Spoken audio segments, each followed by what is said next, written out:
to do a serious one. Yeah. So joining you live from the World Championship 2023 in Barcelona, the Living Legend podcast.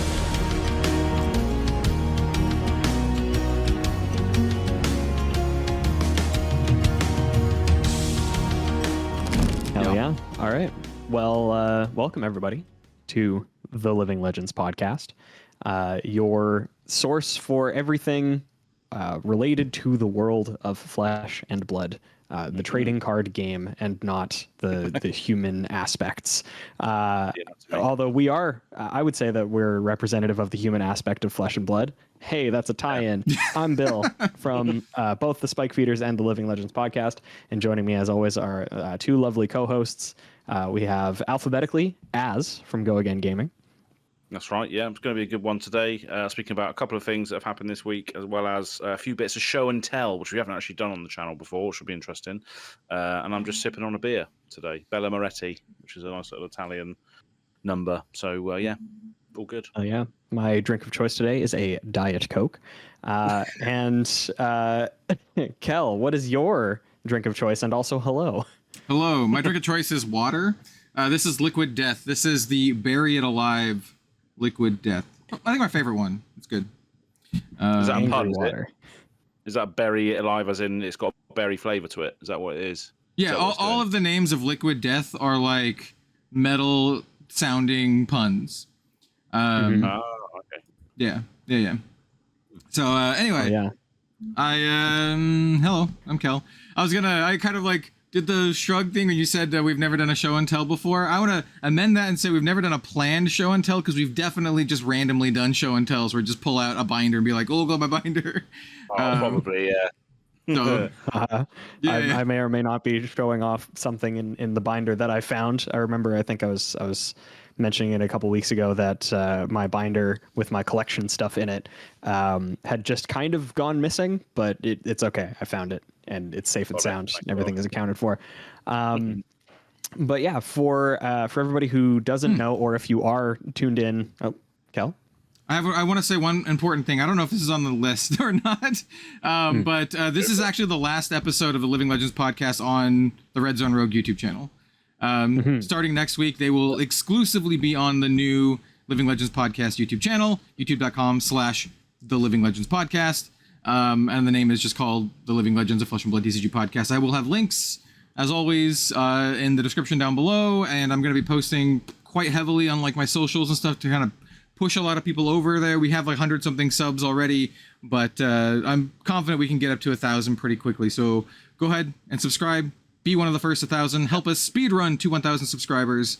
We appreciate you. And go do it. There's not going to be any more here. I'm still going to be doing Flesh and Blood content on Red Zone Rogue, but not the Living Legends podcast. It's going to be on its own thing. So go do that. We're splintering off. It's a coup. So for everybody who enjoys listening to us, first of all, thank you very much for your support, and second of all, our episodes moving forward will be on exclusively that new YouTube channel, so please be sure to check that out. Subscribe, follow us so that you can get updates when we post new stuff. Ring the bell and all that sort of thing. Yeah. Does the bell even exist? Ring the bell. Does the bell still exist on YouTube? Yeah. I don't know. It does, but every channel that I have the bell rung for, they don't even like recommend their stuff to me anymore. I don't know. The YouTube, the back end of YouTube is just a big pile of spaghetti. So it'll give you the best shot of seeing our content sooner rather than later. The upload time is not going to change though. So if you're used to it being at 6 a.m. every Wednesday PST, it's still going to be 6 a.m. PST every Wednesday. So that's not changing. The podcast version, audio only version, is not changing. The only thing that's changing is this is just going to its own separate YouTube channel for a lot of reasons that I think will end up being better for both the podcast in the long run as well as Red Zone Rogue in the long run. So go do that. Yeah, well, to be fair, I mean, I think this is a good moment to shout out everybody who has engaged and commented and then came over to support this new platform as well that Living Legends podcast now finds itself on. So I'm just going to try and speed run a load of these comments from last week. just because, you know, we like to hear from people and just encourage you to say hello while we speed run to that 1,000. So Griffin Wing is saying, I'm audio only, but I'm still here for the support. So thanks for subscribing. Yeah. Wing, thanks for the comment. Matterfac says the new hero from the Armory deck should be adult Ira. I'm sure people would want that. Yeah, that's a good shout. That'd be cool. And they're still saying, I'm going to watch the same episodes on both channels because why not? Keep it up. Based. So, yeah. So, still watching your content and this Living Legends podcast content while they still can. Fantastic. Lovely old job. Hamman says, part of the first 100. Yeah, so we're already at 164 as of right now. So keep speed running us. Florgness, who's commented on a couple of our videos so far, says, I want Arachne to get an Armory deck treatment so bad. So that's a good shout, actually, Arachne. Yeah, me too. Because I was gonna say, despite my price concerns with the product, I still would very much love an Arachne product. That'd be sweet. Yeah, and Brian said in his keynote interview, I'm not sure whether you heard this, Bill. Did you watch the keynote thing? We'll catch up with it. I did not. No, I did not. Because he basically said that he wants to work on a set that was oops, all Arachnes. Hell yeah. So there's definitely some sentiments and some ideas out there that Arachne, you know, wants to get some more support, I think, because Arachne was Brian's first designed hero, I think, wasn't it? I think so. I think I remember him saying that. In Dynasty. Poor Arachne. Like, Riptide keeps getting cards printed specifically for Riptide, and he's actually becoming good, and Arachne's just sitting there being like, what about me? What about me, guys? I killed the Emperor. Do I get anything cool? Yeah, exactly. More lose the game effects, please. Yeah. Just continuing on these comments again. If you want to, just make this show a bit much better. Obviously, comment on the things, and we'll read them out as much as we can. Hero Urabano is saying, "I'm so happy you guys decided to make the podcast its own channel. Great to get back into the fold and among the first 1,000." So I don't know what this person's experience has been with Flesh and Blood, but the fact that they made a statement saying, "Great to get back into the fold." So let us know next week. You know, what's your journey been like? Thanks for coming back. Hank from Goblin Reserve is still saying that we should upload every single video from our catalog onto the new channel. No thanks. No, so that would take I'll tell you, a long time, and those are probably gone. Quickly, the reason why I'm not gonna is, first of all, they don't exist on my computer anymore. I basically delete them after the videos are published, and I make sure they look good after they're published, then I just delete them.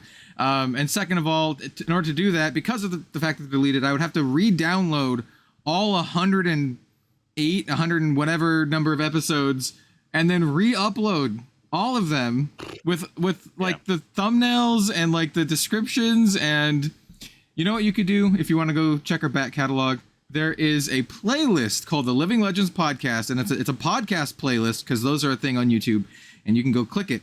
And it's on the Red Zone Rogue YouTube channel, but it's also on the Living Legends Podcast YouTube channel. If you just go to the main page, scroll down a little bit, it's right there. Boom, all of them. They're all there. So, and then the playlist in order. Yeah.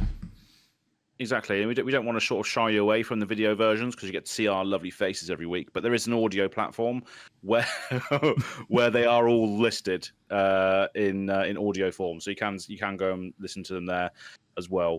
So another meaty comment, no pun intended, because this person's name is called Steamed Hams. Hell yeah. I didn't even mean to do that. That was great.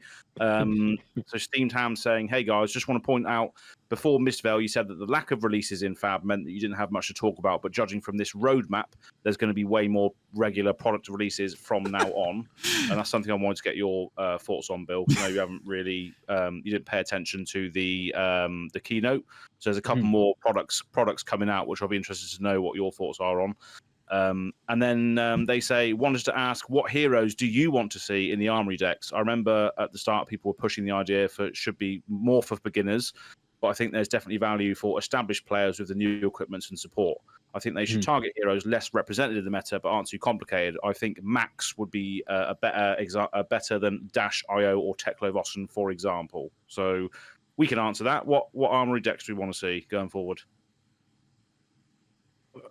I mean, I would love to see Prism, but specifically aggressive Prism, and that's not the type of Prism that the man wants you to play. The man being James White. Yeah, well, that style. Yeah. Yeah. But for like recent ones, I don't even know. I like because all of the heroes that I liked to play were A in Blitz and B now banned. So like my other answer would be Chain, but that doesn't happen. I would, I guess at this point, it would be more like aspirational. Like this is something that I think the game would benefit from. So like maybe a Riptide precon, I think would be kind of cool. Again, like, Well, or maybe apparently- original. Apparently there is one. Is that for real? Apparently, the Aelia deck is a Riptide deck in disguise. Yeah. Oh, I have heard that. I mean, like, But and yeah, also apparently so, but- they just keep printing cards for Riptide. We'll talk about that in a little bit. But like, they literally just keep throwing cards in the expansion slot for Riptide until he gets good. Like, that's their strategy to make Riptide playable. It's like, here's more crap for Riptide. Here's a new set. Here's another thing for Riptide. He'll be good eventually. Just keep giving him stuff. So I'm playing a lot of Rippy at the moment because I'm playing him in the league that means nothing, and I'm really enjoying it at the moment. It's really cool. And the new card does help quite a lot. It does some cool things, but we can get onto that. Kel, what armory deck would you want to see? Whether it's a new character that we've heard of in snippets of lore or something, maybe Arachne. What do you reckon? ooh, okay. Actually, I have three. I have three that I would really, really like to see. The first one is Arachne. That's what I was pointing to. I midway through this podcast, or so far at least, the background animation was Aelia, and then we started talking about Arachne, and then I swapped it to Arachne. So the background's now Arachne. And so, yes, Arachne. Arachne would be great. They're not getting too much love. Where some heroes like Bolton and Riptide just keep getting cards printed for them. Arachne got like one, and it's like pretty good, but like it's not enough. So Arachne needs a lot more love and support, and the Mistvale Assassin cards didn't do it. So needs more stuff. So yeah, Arachne number one.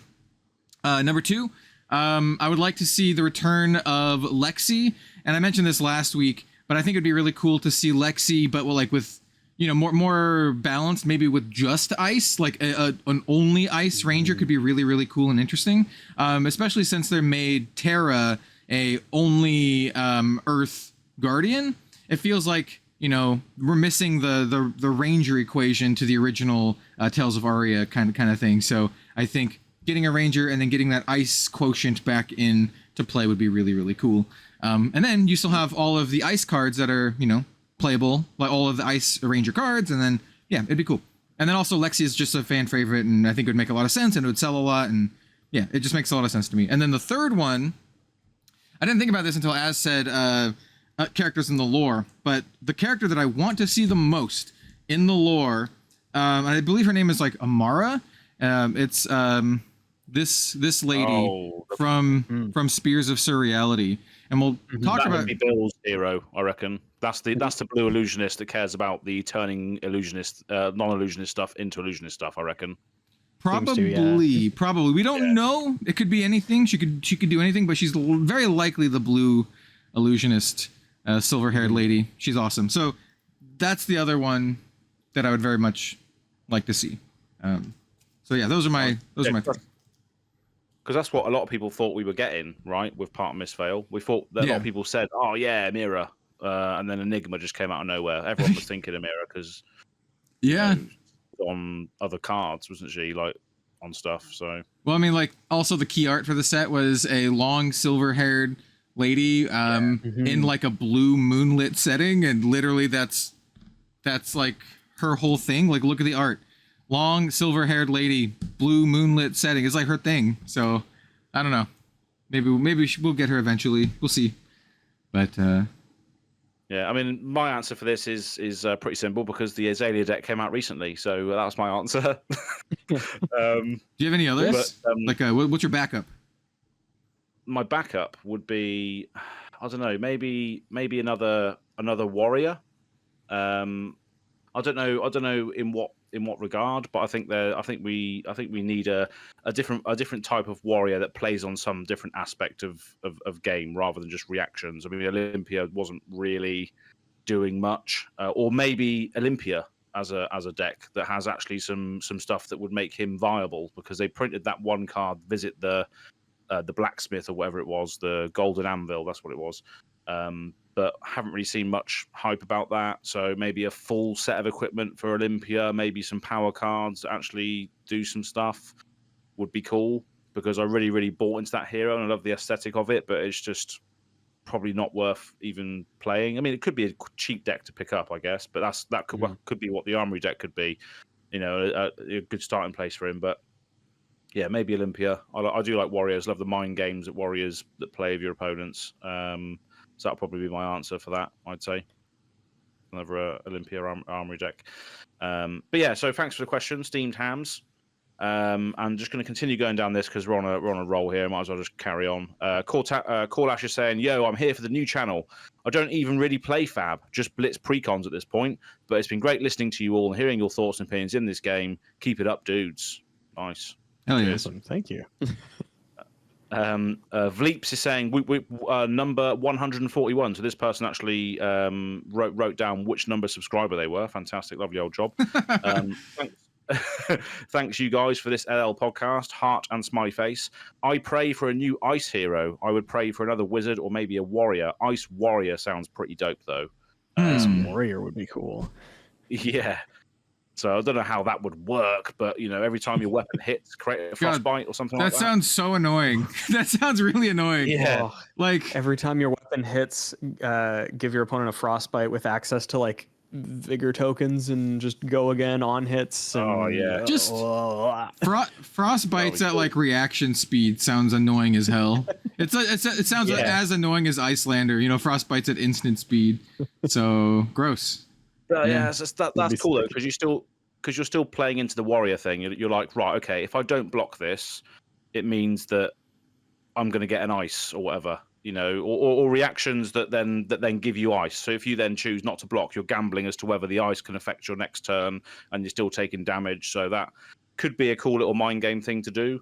If you take damage, if you just no blocks it, there's a chance that the ice warrior could then freeze you or whatever. Because there was some cool mechanics with ice that just don't really go anywhere, like freezing your arsenal and all that sort of thing. So that could be something worth revisiting. But... okay, I say this as a very known assassin simp, but I think that those mechanics would be really dank in Assassin. Because Assassin's all about like disruption, and they could lean into more so the freezing things rather than the frostbite things. I think like freezing arsenal, freezing equipment, like locking your opponent out of stuff feels very Assassin-y to me. So like it's kind of like disabling them for a turn. Like making it so they, lore wise, maybe they get hamstringed a little bit and they can't walk as good, and so it freezes their leg zone. I don't know. I think it could be cool. And I do remember a time when Uprising was being spoiled. A lot of people were guessing we would get Assassin, which is really cool because if you look at the history of Flesh and Blood, we got Assassin in the next set. We got it in Dynasty. It was really, really hinting at Assassin with all of the stuff they were going over. And a lot of people, myself included, thought we were getting an Ice Assassin because we had two Draconic heroes and then we had Icelander. And we were like, this is weird. Why is there only like one Ice hero? So a lot of people assumed we'd get an Ice Assassin in the set as like a secret fourth hero. So hey, secret fourth hero, Ice Assassin coming back. Let's go. Wow, yeah, that'd be crazy. Yeah, that would be sick. Yeah, I think that would be really interesting. Ice Assassin would be like a super control-y style of deck. Ice Assassin. And that just makes me think that if that were to happen, there would be a dagger that when it hits makes a frostbite, which works really well with flick knives, and that would be gross. I thought I legitimately thought you were gonna say, first of all, that sounds awesome, but I thought you were gonna say the meme of like, what's the best object to kill someone with? An ice dagger, because you kill him and then it melts. So I thought you were gonna say like you stab him and then it like melts or something. Ice dagger would be a flavorful ice dagger would be really funny. Yeah. I guess that's just a popsicle, but anyway. Icicle, yeah. But yeah. Anyway, do we have more comments? I'm intrigued now. These have been very, very good for discussion. We still got some more, so I'll read them out. I'll carry on going. There's only a few left. As far as the future, another one from Hero Urbano. As far as the future armory decks, I'm a mech player, so an improved adult data doll would be awesome. So yeah, data doll is one of those things, right? Printed at Intellect 3 for the upside that data doll gets. Could she still have been, or could they still have been a 4 intellect hero? It'll be an interesting experiment if someone says, "Oh, I'm going to make a piece of content where I'm going to play data doll with 4 intellect and see if it makes a difference." Yeah, that could be an interesting video or interesting case study as to whether Data Doll is too OP, because I don't think she is, like, even at that point, right? Yeah, I don't think so either. so not to be a Vorthos, I guess it's a magic thing, but we technically already have an adult Data Doll with Dash.io, because if you read the story, spoilers, right. Data Doll basically Ghost in a Shell fused with Dash. So Dash and Data Doll are kind of like the same being right now. So it'd have to be like a weird like flashback hero. I don't know if that's something that they want to do, but it'd have to be like a before the fusion kind of thing. Yeah. Oh, also, I've now changed my my armory deck choice. It'll be a merchant. I want to see more merchants. A merchant armory deck would be hilarious. Merchant CC would be wild. Yeah, would be wild. We've got gold, silver, and copper now as well. So I feel like there could be a space to develop it in an armory deck as well as its own contained deck. Hey LLSS, if you're listening to us, do it. You won't. Do it. Ship it. So JG Benji is saying, well, to me, the nice thing about art mastery packs is you can now get every class in a calendar year. This year, we got the classes spread out over 3 draft sets. So if you release 2 mastery packs a year, you're pretty much covered. So this is something I want to get your opinion on, Bill, anyway, because mastery packs was something that was released, or not released, sort of announced at the Pro Tour Amsterdam. So do you know what a mastery pack is? Yes, I was paying attention enough to see the mastery packs, and I think personally, I think it's a pretty intriguing way to. It feels very similar to like the expansion slots that they've been doing, mixed with armory decks, but it's like supercharged. It's that idea of just trying to to pump some new cards into a class and sort of scaled up. And then also there's like crack shuffle play, right? Like they're supposed to be crack shuffle playable. That's right, yeah. It seems like sort of a large mix of things, and also just kind of a good starting point for people who are interested in a singular class, which is certainly not a bad thing. We've been talking about that for the armory kits for a while, how, I think that they're supposed to be filling a spot for newer players, but they're kind of in an awkward thing, an awkward space, because I think the decks themselves are actually quite good. Again, I think I mentioned that my opinion of them in total has softened as time has gone on. But at the same time, there are just a couple of weird decisions that they made, mostly that like there's no sideboard. Some of the really good and like honestly sometimes pretty cheap staples for the decks just like weren't included. But this being a set where you're not locked into a specific 60, where you just buy the mastery packs or whatever, you crack shuffle play them for fun, just to have something to do with them. And then after, you're left with a pool of cards and you're like, okay, what can I build with this? It feels a little bit more proactive and a little bit more interactive as well, that you're able to sort of sit down and look and be like, okay, I'm going to, based on what I built, I'm going to build this style of Guardian, or I'm going to build this Guardian deck that it's sort of pushing you towards. I find that interesting. I don't hate that, honestly. It's literally like, it's bright lights. It's like bright lights, but with a different class. That's what it is, because it's like one class, crack shuffle play. Probably less cards, if I had to guess. Like less smaller set, but I think it is. Yeah, I think it is. Yeah. You mentioned the sideboard thing with the armory decks, and I laughed because the quick start decks do have a small sideboard, which is hilarious to me. They have like some AB, which is first like strike decks. You mean? What did I say? Last strike, first strike, whatever. Yeah, yeah, he was alluding to a beginner product. I can't remember what you said precisely, but yeah, first strike decks. Yeah, they do have an AB in them. You're right. Yeah, they have spell void in them. So if there's arcane damage, which is hilarious to me when the devs went on Twitter and were like, "Oh, we don't think new players can handle the sideboard," and then immediately a brand new player product has a sideboard. I don't know. I just think it's funny. So yeah, it's funny. Yeah. Yeah, but I think it's a good idea, and I'm interested to see what it ends up like playing like and looking like in general. I think it'll be a cool time.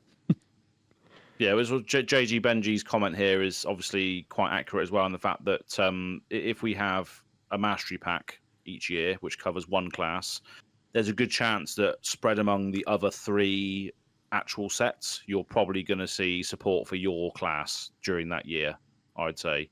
If there's a Mastery Pack Guardian, and then obviously you've got Rosetta, which is Runeblade and Wizard, and then the next set you've got Guardian and Warrior and Brute in heavy hitters, and then the next one is Ranger, Ninja, or whatever. You're probably going to see support for all your classes in one year with these products added in. Even if it's like an Armory deck, perhaps, for a new Ranger or whatever, you're still going to get your cards that you might want to get. So, I guess it's serving all areas. Yeah, it's very interesting as a product and as like a thing for players. I think it's pretty good. I think it's pretty cool. I think it's I really dig it. I'm just really curious to see how profitable it is for LSS to do this. It seems pretty out there. So I don't know. It's just someone who's interested in the TCG industry as a whole and more on like the business side of stuff. I'm just really curious to see how this performs, how well it sells, and then like, if it's something that ends up being scarce because it doesn't sell well, or maybe there's too much product because it's not selling well. I mean, they could go either way, right? Depending on how much they print. So I don't know. I think it's just really interesting, and I'm very curious to see how well it does. So yeah. But for like players, definitely. Sweet. Guardian players, you got a whole set. That's great. So yeah. Cool. Absolutely. So just finishing off these comments then. So the Armory deck right after Rosetta could be Adult Terror, but I would like if they had an Armory deck for Max. So a couple of Max lovers in the comments this week. But yeah, Terror is another one that Andrew says later on down the list here. Terror could be another good one to add because it's already seeing a first strike deck, but I don't know if that's going to be likely or not if they've just done a first strike deck. But who knows? I mean, I think it's just as likely because we have Aurora, and she's in the first strike deck, and she's also in the main booster set. So I don't know. I don't see why they could make Terra in his own Armory deck, I guess. Yeah. Playtime TCG, just a couple more. The Uncharted series is so good. It's like playing a Nicolas Cage movie. So that's when we were speaking about games last week, Kel. They're referring to that. Yeah. I replied to this, and I was like, yeah, it's just like National Treasure, which it kind of is. So good. Yeah, it's good. Exactly. And then 2 more comments. One of them from Carl Horvath saying, "Hey, can you get me a 5th anniversary pack 2, please?" So 5th anniversary packs, Bill, if you haven't heard about this, are exclusive to Osaka only. So they're only going to be in Japan, Osaka for Worlds this year, and it's a 5th celebration pack. So I don't know what's going to be in these packs, but they're only available to get in Osaka, Japan. And this person is saying, can I get one for them too? I don't know yet because I don't know how the hell you get these things. So I reckon they're probably going to be, they've got to be event tied, haven't they? They've got to be tied to signing up to an event and playing in it. Similar to how the sigils were, I imagine. You enter this 5th anniversary event, you get a pack or whatever, maybe. I don't know. Yeah, I mean, if that's the case, bro, you need to sign up for those events like as soon as possible because the Oasis events also immediately sold out. So like, I mean, at the venue. Yeah. So yeah, these are like probably more desirable than like the Oasis promos. So yeah. Yeah. I don't know if they're going to be like selling 5th anniversary packs at a booth, are they? At the LSS booth, here's 5th anniversary packs, you can go and buy them. I don't think that will happen, will it? I hope not, because like if that happens, you know, the usual suspects are going to walk over there with piles of money and just buy literally every single one they have. Yeah. Like there are people who show up to these events who have absurd amounts of money, and so they're going to be able to do that if they want, and they probably will if they allow it. They did that for the playmats, man. And for the first Worlds, there was a problem with the playmats where they didn't cap it, and so some people just came and just bought all of them. So. Oh yeah, I remember that. Yeah, people buying them for other people to bring back as well, weren't they? People did that even in Tokyo. People bought like some of the playmats just to flip. Yeah. Yeah. But yeah, hey ho, we'll see what happens with that. But that's the cool thing, I guess, for people that are going. But it should be interesting to see how you get your hands on those. I will try and get the Living Legends podcast a pack each, as long as you pay for my event, which I'm going into. If that's how it goes, yeah. That's how it goes. We'll see what it is. I don't know what they're going to be gated behind yet. We will see, and I'm sure Uproar will follow nonetheless. I mean, event exclusive item that's probably very desirable. What could possibly go wrong? What could possibly go wrong? Yeah, exactly. And then finally, Bolton's Blade commenting, saying, "I'm just commenting because I need you guys to stop bringing up Final Fantasy X. So this is my fault, because I brought up Final Fantasy X last week. I now have the urge to play it and beat it for the 6th or 7th time. I have enough things on my to-do list. Obviously kidding, definitely one of the greatest games of all time, beating it on every system it's come out on, to my knowledge. Outside of young Storm vibes for Aurora, the Final Fantasy X feel made me her consideration to play, but ultimately Terra has won out. He just looks so cool, and I have Guardian stuff to work with. So there we go, another Final Fantasy X enjoyer, and someone that also feels the same about the feel of Aurora, which is that sort of Final Fantasy sort of anime, cool looking character. So there we go. I'm not the only one, it seems. As just passively ruining people's lives. Absolutely, by mentioning games that are long past their expiry date, but still very, very timeless games that tell good stories, and that's what people like. So, but yeah, that was a comment section for this week. Probably a little longer than what anticipated. I thought I'd try and read out a few, but again, just leave your comments and any questions and any other stuff that you have on these podcast episodes, and we will try and read them out in a similar fashion to start things off, because there's a couple of good discussion eggs in there. Nuggets, I meant. Discussion eggs. Egg. Do they call eggs? Do they call nuggets eggs and eggs nuggets in the UK? I think they do. That's right. It's like a chips crisps scenario. Yeah, it is. Yeah. Oh dear. Get your There we go. sunny side nuggets. It's all good. Lovely. Poached nuggets. No, I think that's. I think that was good. I like hearing from the community, and it feels like sometimes I can't really keep up with the comments sometimes. So that was good. That's a good idea, and anybody who wants to hear their questions, if you have questions or have things that you want to tell us in the future, please feel free to comment, and we'll address them on the show. Absolutely. I do, before we move on to the next thing, as very generously made a little bit of a docket today to just have some discussion points. I do want to highlight something that I came across on Twitter. Majin Bay did a contest as of the 5th, so yesterday. Held a contest starting yesterday to see who could deal the most damage with Kano as possible. Magical Christmas Land, stack the deck, whatever. Just what is the theoretical maximum damage that Kano can put out? And the original comments on them were pretty crazy. There was, a couple that were in like the thousands. There was one that I could have sworn was going to be the winner.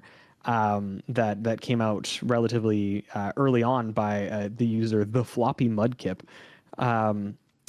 that was able to do 795,748 damage.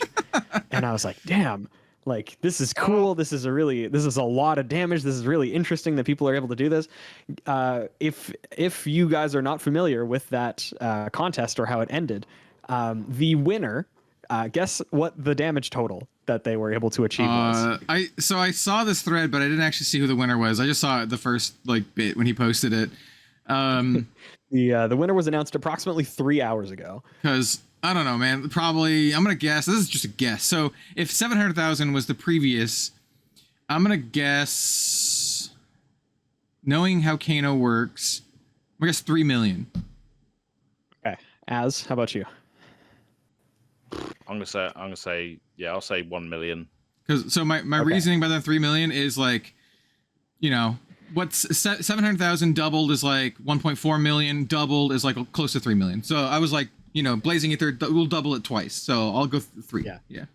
Very true. Yeah.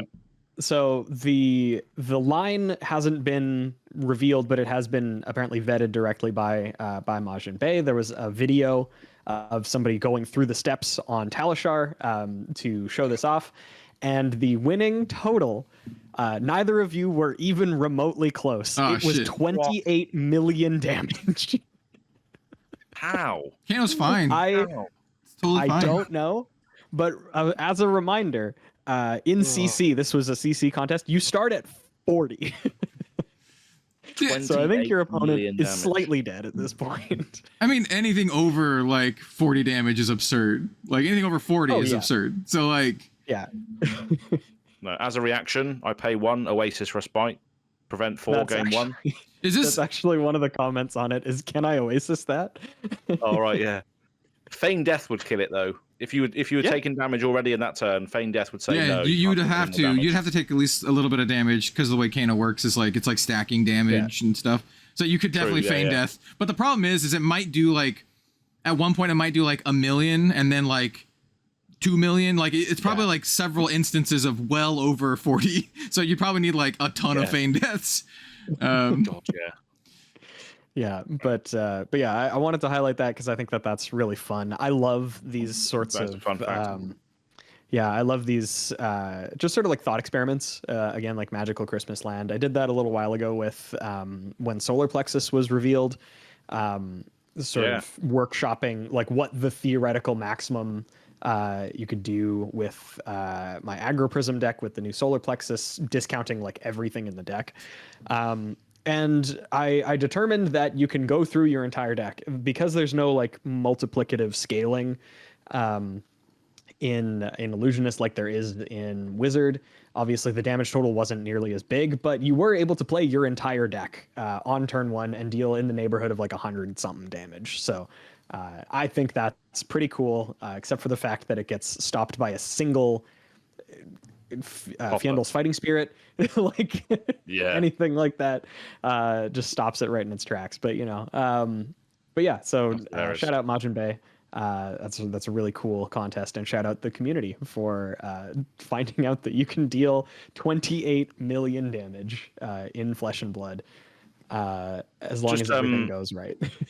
Oh god, yeah, that's insane. I've got the brain power for that. But just while we're on the community thread, the Tall Timmy returned to Flesh and Blood this week. So probably the Tall Timmy probably returned.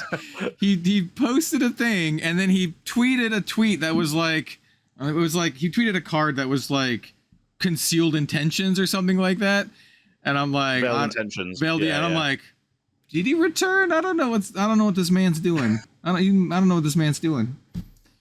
I don't know. He's on the video. He's like he was buying tickets for like the calling in was it the calling in Melbourne? I think he was buying tickets for. But yeah, since then, obviously a lot of people have said, "Oh, welcome back, Tall Timmy, missed you, team, and all this." So it's good to see that energy back. To what capacity, we will soon find out. But he was always a great character. I've met him a few times, and his energy is pretty much unmatched. And he's a very, very tall fella in real life as well. Yeah, it's just good to see him back. But we'll see to what capacity. Just want to shout that out as well. Just while we're on the sort of context of community, we have him back. Absolutely. Yeah. And I guess sort of still kind of combining the community and the first strike decks that we were sort of touching on previously. Yeah. You do have a note here. I'm gonna hand this one right back over to you though. The Aelia Armory deck is out, and it seems that you have some interesting and potentially exciting information. Oh yeah. So so the Aelia Armory deck is out, and a lot of people have said, "Oh, well, where can we get this in the UK?" So I know a guy who has a game shop. Kel's been on his podcast when that was still a thing. Not sure if he does it anymore, but he's got a shop to run now, so he's doing big things, which is nice. Over in Crewe in the UK, and he has a shop, and he does have some Aelia Armory decks in stock. So you can reach out to him and get some. But in order to do that, you'd have to obviously reach out to him either through my Discord, because he's in my Discord, Go Again Gaming one, or through him on Twitter as well. He's known as Tom, aka Big Boss Book Club on Twitter. I've bought another deck from him just so I can have a deck that I can just play out of the box without having to deconstruct it and put in other decks. So I'm just going to have that on my shelf that I can play with, or just as a display perhaps. Because I do get to spoil the things. So it's nice to keep a nice little box there. So he is shipping to the UK. I'm not sure about international. Reach out to him for the question. But he's shipping to anywhere in the UK for 40 quid. So for 40 quid, you'll get the Aelia Armory deck shipped to your door in the UK. So that's pretty good price, I think. So again, if you want to get to him, he's on Twitter, or just go onto my Discord, and then I can tell you where he is on there.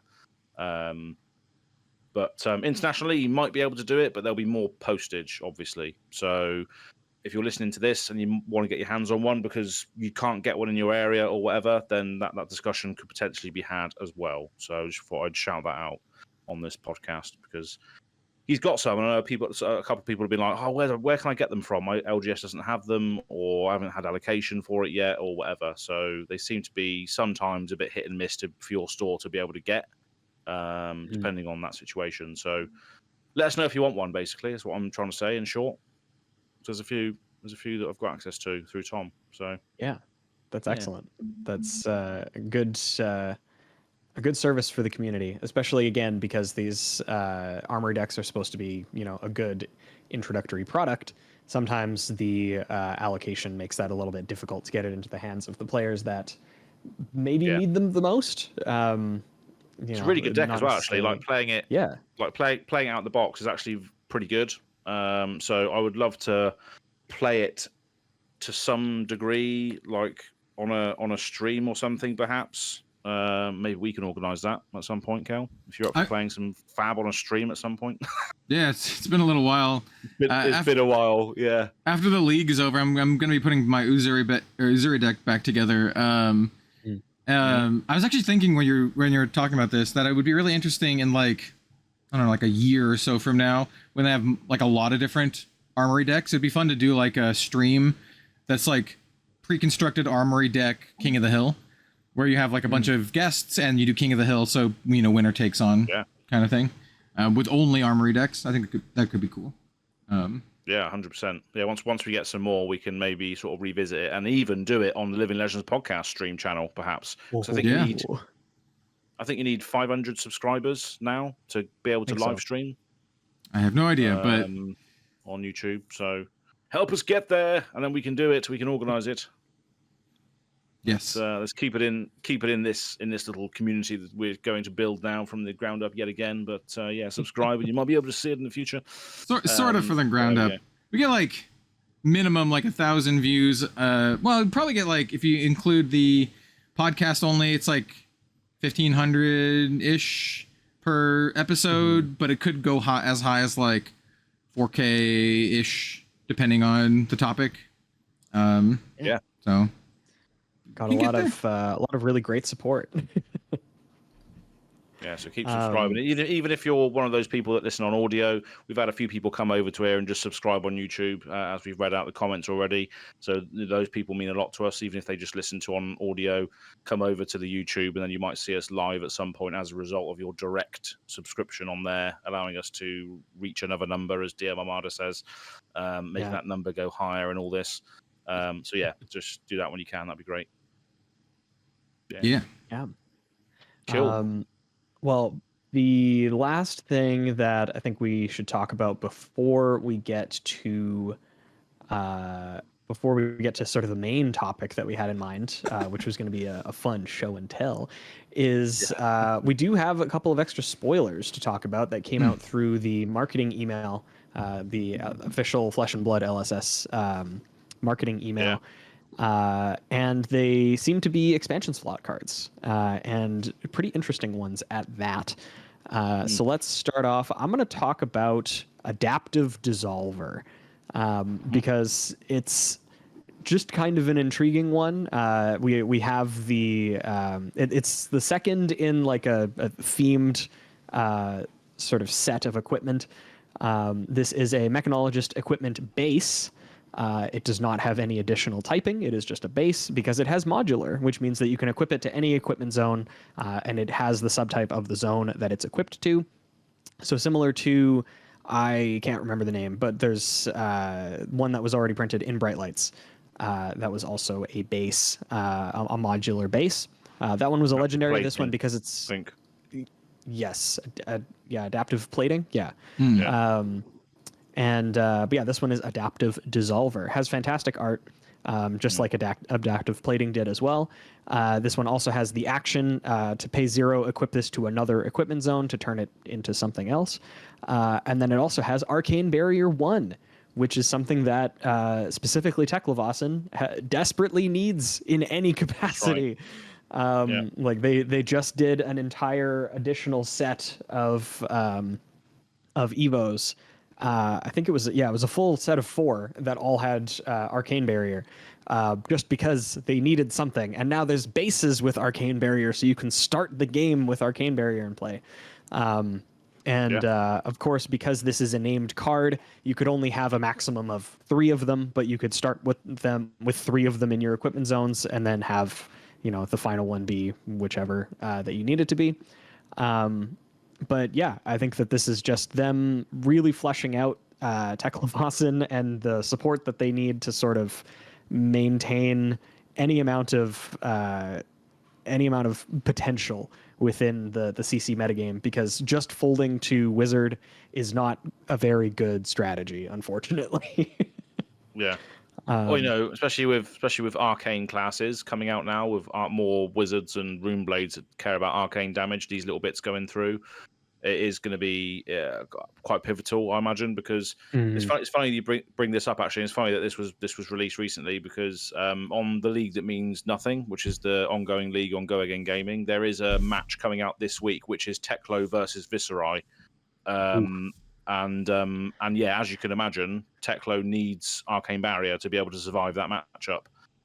So one of the Evos that you were talking about is called Super Slip, I think it's called, Evo Super Slip. And that's one of the things that comes in with Arcane Barrier, but you need to get it onto Teklo's base equipment in order for it to work, whereas this just starts in play, but it can still Evo something onto this if he needs to.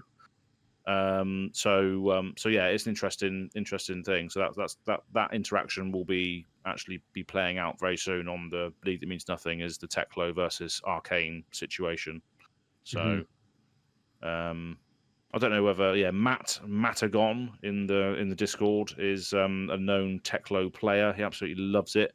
You actually would have seen, at this point, you would have seen Matt take on Kel as well in the first game. Gonna see him hit me with like 4 tanks back to back.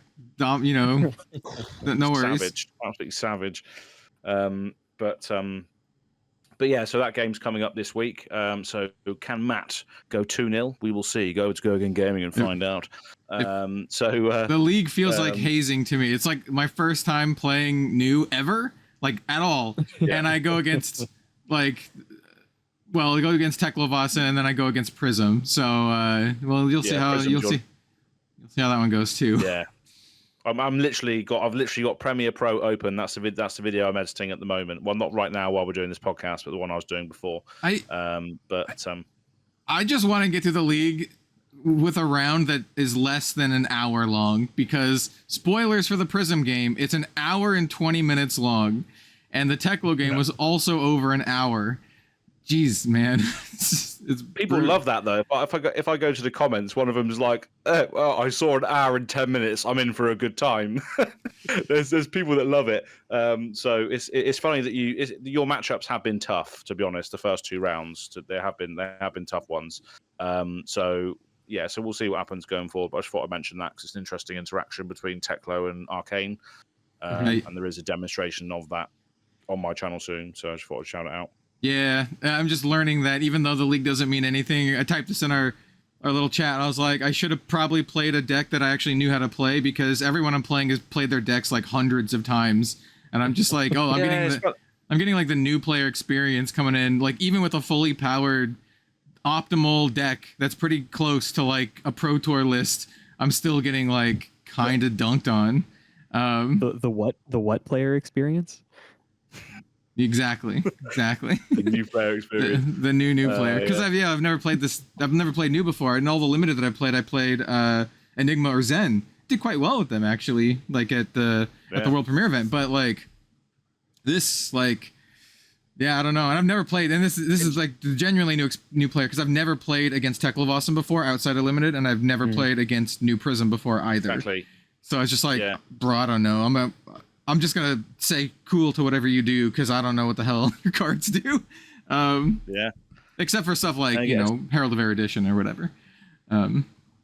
Yeah, exactly. Teklo is not one of those ones that any of us really studied in great detail, right? Bright Lights came out and everyone was like, fuck it, sort of thing. Yeah, he's got like 3 big overpowered tanks. Like, do you know what any of them do? Like, I don't know what they all do different things. I don't know what any of them do. And so when I'm like attacking him with like, and hit him with a sensor, I'm like, I don't know what to call. Like, can I look can I look in your bin? Like, I named the other tank that's already in your bin.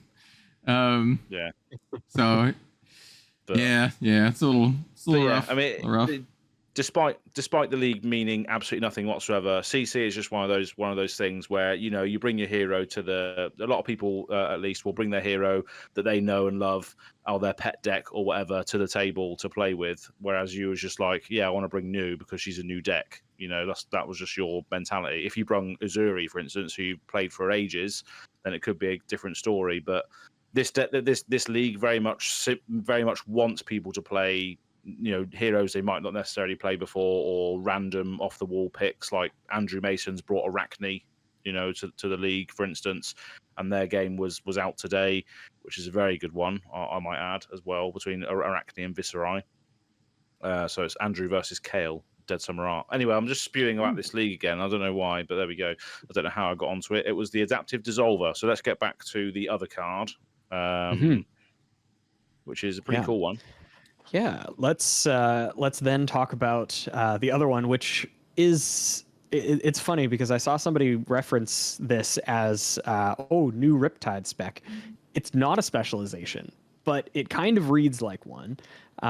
This is called Plan for the Worst, and it is a ranger action. Again, not a specialization. It's a blue 0 cost that blocks for 3. It does not have go again, but it says look at target hero's hand and arsenal, so you get perfect information about what they currently have. At the beginning of their next end phase, they discard all cards in their hand and destroy all cards in their arsenal. So you can destroy, kind of, except it's not even an on hit. It just happens. Just does it, yeah. Then it also says search your deck for up to 3 traps, reveal them, put them into your hand, then shuffle 2 cards from your hand into your deck. So on its own, this is just tutor a trap to your arsenal and pass. Which is on the surface. On the surface, that is, if you think that part is very good, if you look at all the other intricacies of this, it's absolutely ridiculous card. So first of all, you look at all of their information, and then they have to then destroy all cards in their arsenal and their hand. So you're basically just taking them off the arsenal for their next turn. But what that also does is it gives you the information as to what stuff they have in their hand for the traps that you find afterwards. So you know that your traps are going to be turned on. But then you also get 3 cards back into your deck with this card as well. Search your deck for up to 3 traps. Oh no, sorry, it's in your deck already, but still, you get one trap into your arsenal for definite, which is ridiculous. What's really good about the last part, by the way, I was like, when I first saw this, I was like, why do you search for 3 if you just get 1 anyway? And I think the reason is, well, first of all, the reason's pretty obvious. It means that your opponent doesn't know what trap you have in your arsenal, because you have to reveal them. So you reveal 3, and you're like, here's my collapsing trap and my other, annoying Riptide traps, just Buzzsaw or whatever. And then you put 2 back, and then you have 1. So they actually technically don't know, even if it is obvious because you saw their hand. I think that's kind of cool. It still makes it kind of a sneaky little thing. So it's like a sneaky tutor, and so I think it's kind of cool. Yeah, just plays on so many axes, and it's obviously a blue block 3, costs nothing to play. But I also think it's funny if you're a super late game and you only have 2 traps in your deck. This card doesn't do anything, because you would search for 2 traps, unless you have another card in your hand. If you have another one, that's fine. But if you have like 0 cards in your hand when you play this, you would search for 2 traps and then put them back immediately, which is funny. Yeah. I think it's great though. No, it's good. I think this card's really good. I think this card's really good. Obviously, one of the big downsides is that it doesn't have go again, so you're ending your turn on this. But I don't think that that's bad. I don't think it matters. The effect is insane, especially like Az was saying, being able to perfectly suss out which of your traps is the most impactful at this stage right now. Like this reads against a lot of opponents where this is very good, which happens to be a lot of opponents. Search for Buzzsaw Trap if you haven't seen it, and it is effective for your opponent's next turn. Like, oh, cool. Yep. Search for Buzzsaw Trap. Search for Collapsing Trap. Dunk your opponent. Yeah. Yeah, exactly. So you also know what your opponent's going to do, so they know that they're going to play into a trap of some description as well. They just have to beg, and pray that it's not the worst one. So if they've got a load of buff cards in their hand, they can either be Boulder trapped, Inertia trapped, Buzzsaw trapped. They don't know. Well, the thing is, that's why the first part of the card is here. They have to do it. Yeah. Because if they don't do it, they have to discard their hand anyway. So like they have to eat. Yeah. They have to go into the trap, and you have to force them. Like if you're the opponent, and then your opponent, if you're playing like Zen or whatever, and your opponent plays this as Riptide, and they do the thing, you still have to play your line out and make them use their trap. Otherwise, they'll just save it for the next turn. Yeah. So this card's really good. And another thing is as well is if you're playing Riptide, I've played a bit of it recently because of I've just built the deck for playing in the league and stuff. You'll find that your hands that you attack back with at your opponent are only sometimes 1 card or 2 card hands, because your natural turn cycle is defending a lot because you're using a lot of traps and pinging them for damage and etc.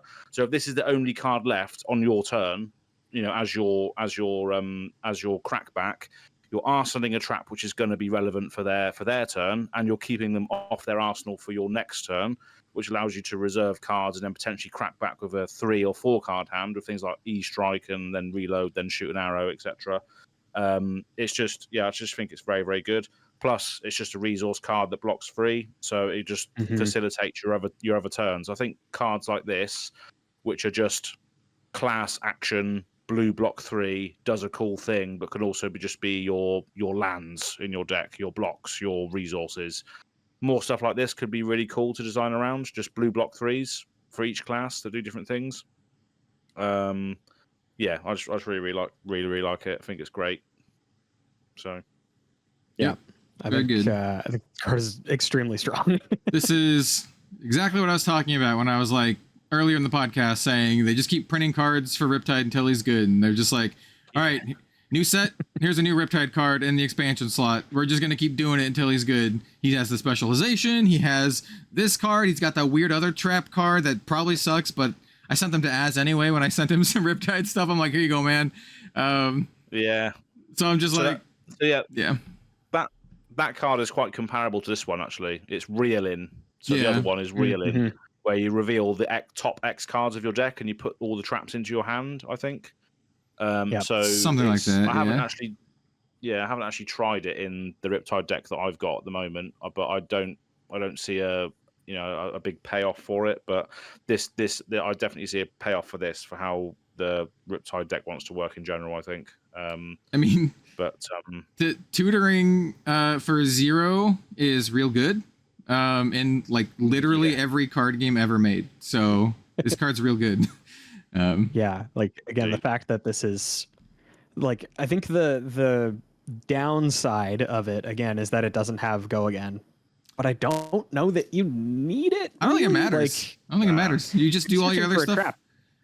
Yeah, like you want this to be your last card anyway. Like you want this to be your last card, and then you just arsenal the trap that you get. Yeah. Yeah. It's I don't know that it's mandatory that this have go again. And yeah, I think this card's insane. I think this card's really good. I mean, well, even on turn 1, if you E-strike for 5 go again and then play this on turn 1, you're laughing, because you get to put a trap, you get to put any trap into your arsenal. Look at their first turn hand where they crack back at you, and they can't keep any of it anyway, so you keep them off their arsenal for their first major turn of the game. So it could also be good on turn 1 as well, to sort of get that card advantage early. So yeah, I think it's got a lot going for it. Right. And people were saying, oh yeah, this is seek and destroy, but worse. Yeah, you're looking at it wrong. You're looking at it. This doesn't go in an Aelia deck, I don't think, whatsoever. This is definitely a Riptide card, despite it saying Ranger action on it. That might also, I was going to say, it might also play into another Ranger. It's got a boat. Of course, it's for Riptide. Exactly. Got a boat. Yeah. If you look closely enough, the Riptide's in the art there. There's like this green stuff hanging around the arse end of the boat, so maybe that's him, and all of his gunk. Maybe, but could be setting up a trap for the following along the boat. Could be setting up like a reverse trap for the dudes about to ambush the boat. He can like trap them as they're trapping the boat. Exactly. Yeah. I do want to. Bill was talking about this not having go again, and I'm gonna trigger some Ranger players out there. You know what a totally balanced and fun card is that also doesn't have go again? Warmonger's Diplomacy. So, just saying. Yeah. Yeah, this card's good. And like I said, I think the first effect, the seek and destroy effect, is not the point of the card. Is like I said, what I mentioned earlier. I think the whole reason that first part exists is because of like the second part, because you get the trap and you force them to do the thing, otherwise they lose all their cards. I think if it didn't have that first part, it'd still be fine, but it's much better this way in that it like just works really well. Yeah. But yeah, I mean, even that first part of text is still pretty good, considering that they can't arsenal or keep a hand, so that could also be very good. As well, just to try and maintain your cards, I guess. But yeah, that second part is just obviously clearly synergizing with that first part there. But yeah, I just think it's a slam dunk, really. Makes sense that it's not another Riptide specialization, but it may as well be, really. But there we go. Yep. Yeah, I think it's. I think this is a good start to the spoiler season, which, as of recording right now, is starting in 3 weeks. So excited to see what else they sort of trickle in, because they usually do some amount of additional spoiling. I know they've revealed, it feels like, quite a bit already, but there's still a lot to go. So yeah, I think technically they have revealed one more card that basically is just kind of like a nothing card. It's a card called Fry that I don't think we talked about. It's just a 0 for 3 lightning. Yeah. Go again that has 0 block, so it's like ball lightning with no effect.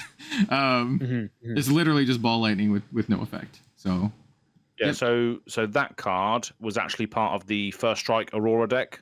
So we've got the First Strike Aurora deck and First Strike Terror decks out now as well, because obviously they were being played a lot at Gen Con. So I saw a few pictures on Twitter of the LSS stand, which is exactly the same stand as what was at UK Games Expo. So exactly the same layout, but they had the First Strike decks being played, and Fry was part of that list.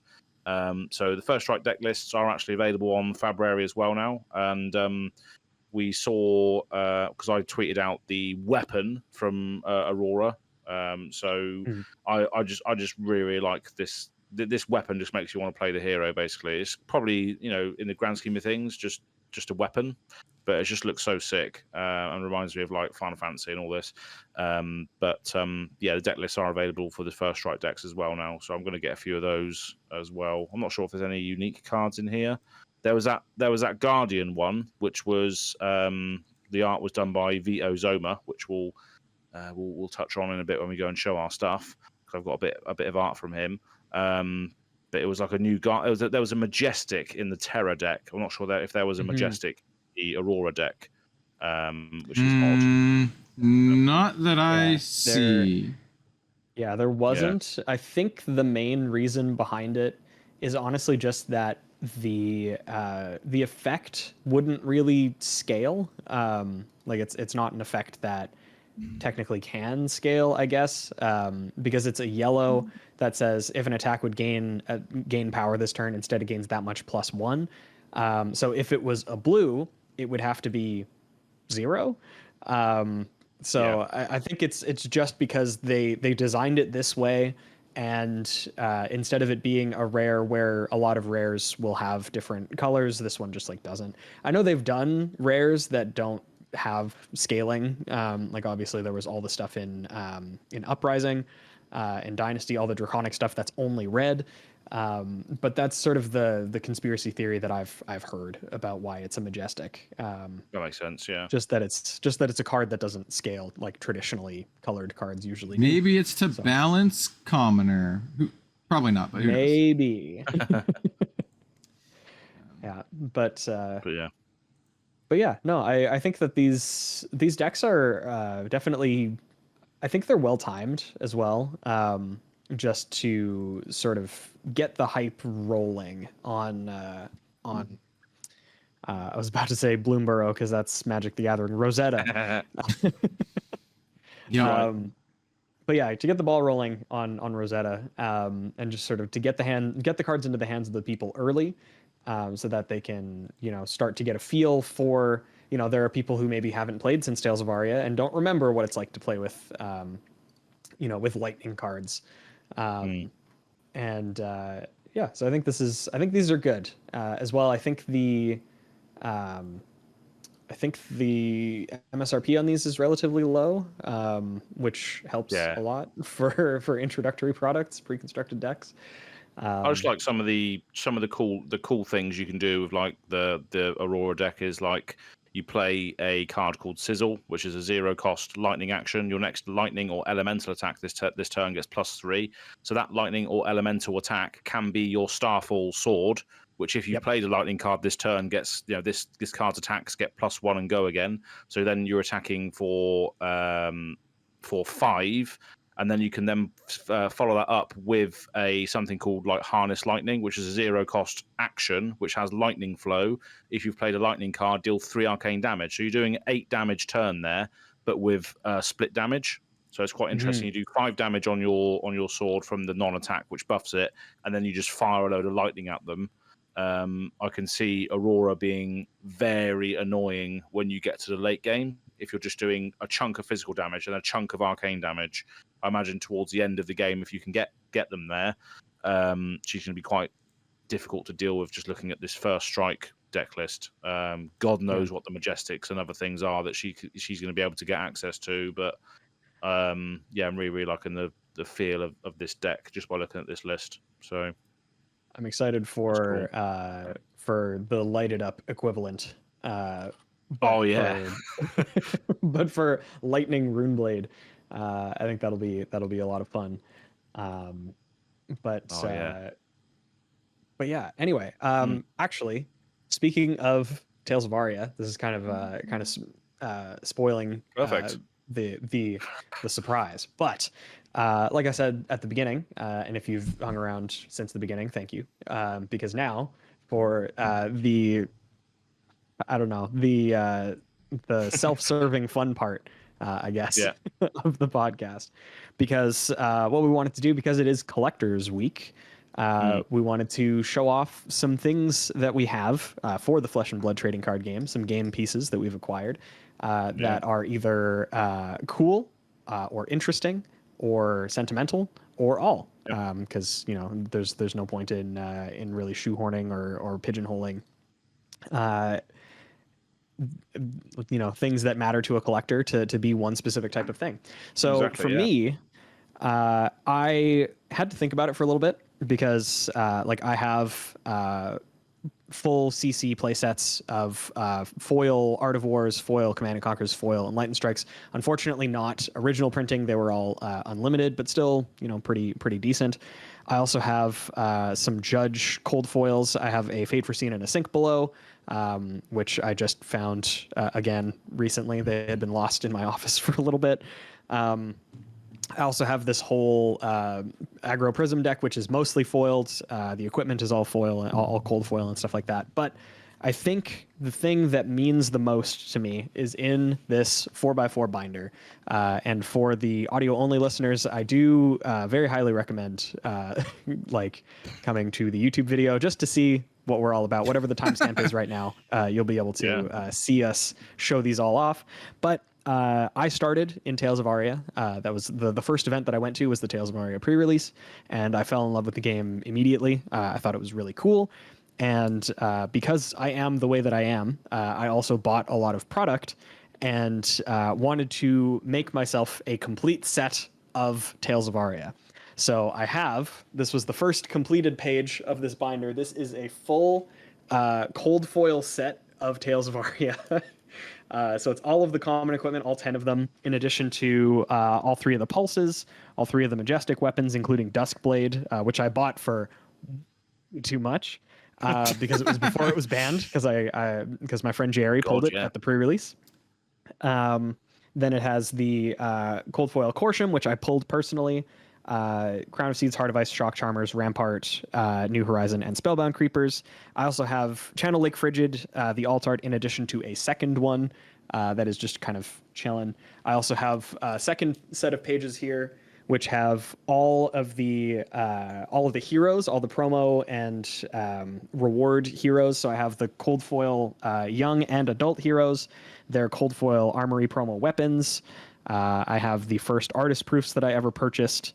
And I also have the errated Briar, because I have 3 copies of Briar that all have her old text, and then I have one that has the new text after she got nerfed. But Did you get that at Worlds? Yeah. Did you get that at Barca? No, I think Kel gave one to me. I think I sent it to. Nice. I got a bunch of them at some of the random events that I've been to. These are non-foil ones. I do personally own, I'm not going to be showing it off, but I do personally own a cold foil errated Briar. But I did not send that one to Bill. I sent him the non-foil one. Yeah. So I just have a non-foil one. But yeah, so I have every card from Tales of Aria, every sort of cold foil and special card. I also have a stack of 20-ish of the cold foil cracked baubles, because I just got a bunch of them and then was buying them off of local people because I was just like, I just want to have, if I go to an event and I'm playing sealed or something and I need a bunch of cracked baubles, the holiday one, be able to use those. Yeah, the holiday one. Nice. I got. I just thought it was really cool. 3. I think I just have 3. Yeah, I have 2 in this binder, and then hang on. I have another little box with Tales of Aria stuff. And are they in here? No, I put them somewhere else. But yeah, I have somewhere 20 different or 20 copies of the holiday cracked bauble. I have them for shitty Christmas present for UPF, so you can give him a cracked bauble. You gotta give him a nicely wrapped cold foil one. Yeah, you gotta give him a good present. And then you got to play Codex of Inertia and put it in their arsenal, and then they can never play it, never use their arsenal again. But yeah, so that's my sort of love letter to the game. Those are the things that I have that I hold the most dear. I was trying to make full sets of some of the other sets, and I was successful for a couple of them. I think I had a full set of Everfest as well, which was easy because that one was right after. But yeah, that was the one that I was able to do that gave me the most personal satisfaction because it was again the set that got me into the game. So I was very, very pleased when I got that sorted. I think the only other like really cool thing, if I can find them, I have a full set of the cold foil Marvel dragons from Uprising. Oh yeah. That one was a fun one to complete. Nice.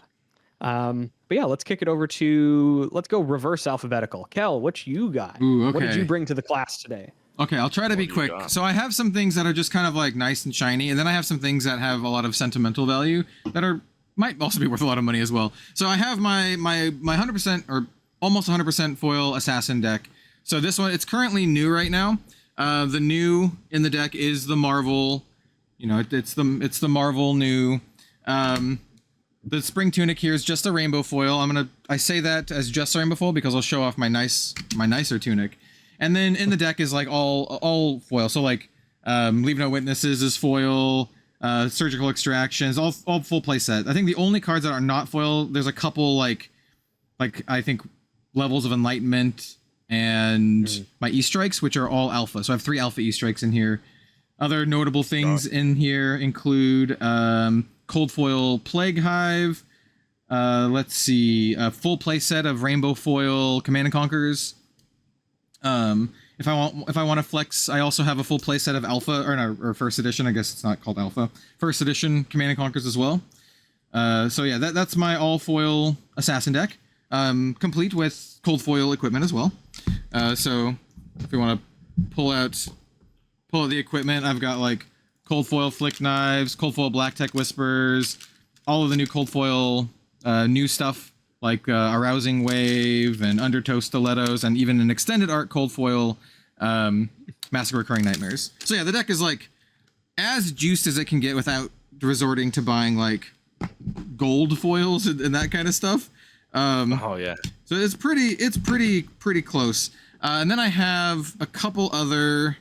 Let me put this aside so I don't knock it over anything. And then I have like the other really nice cards for my Uzuri deck. So full foil set of Shakedowns. Don't really play it much, but like I really like this extended art cold foil Redback Shroud, cold foil Shriek Razors, cold foil Snapdragon Scalers that I'm considering maybe selling. I'm not sure about these ones yet.